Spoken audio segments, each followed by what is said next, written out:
Hello and once again, welcome to Maglight, Outlook Magazine's digital newsletter, a weekly snapshot of the must-read stories in our next issue in Easy Bites. First up, a lot has been said about Modi's promise to make 100 new smart cities in the country. But what is a smart city, and aren't the cities mentioned in this list already better off than most others in our country? Outlook's Anu Bhuyan investigates to find a watered-down version of the original plan. She finds that minuscule portions of existing cities are being made smart. Worryingly, governance in these zones is being muddied. Imagine Sri Sri as a bright young sadhu. I can't.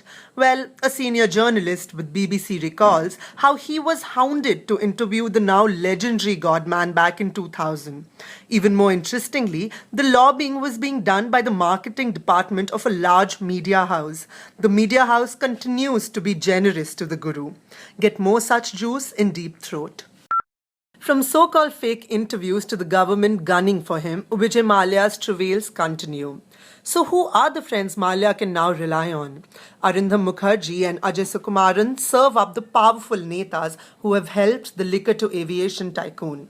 The question is, will they take his call now? Anthropologists imagine the first human being to be 4 feet tall, hunchbacked with a brain which is about 1/3 the size of the present human's brain. Now imagine if we told you that these humans were first not found in Africa, as is widely held, but in fact in Asia, a whole 500,000 years before what is presently believed. A little digging around in the foothills of Shivalaks by Siddharth Mishra has uncovered research suggesting exactly that. Our cover story this week tries to uncover the truth behind man's origins by talking to paleoanthropologists and anthropologists around the world to see whether the evidence dug up in the site near Chandigarh is in fact changing man's evolutionary timeline.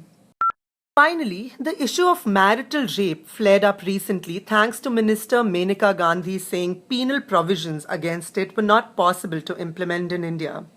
But studies indicate that form of rape is rampant in this country and it could be 40 times more frequent than rape by strangers.